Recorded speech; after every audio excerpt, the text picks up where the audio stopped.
আন্তর্জাতিক বড় বড় নেতারা আমরা দপ্তরে ঘুরে বেড়াচ্ছেন, বিভিন্ন জনমত জরিপ করছেন। তো সেই মাহবুব শাহ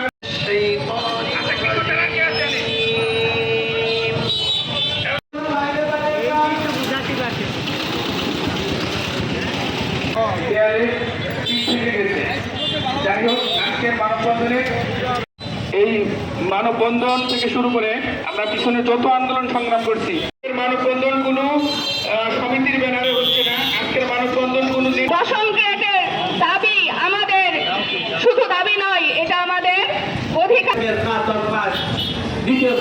কিন্তু তাদের গ্রেড মাত্র এসএসসিপি বা শিক্ষক আপনাকে গড়ে তুলে দিয়েছে দেখে আপনি আজকে বড় বড় কথা বলছেন। প্রাণের দাবি না, অধিকার। আমি দাবি বলবো না, এটা আমাদের অধিকার।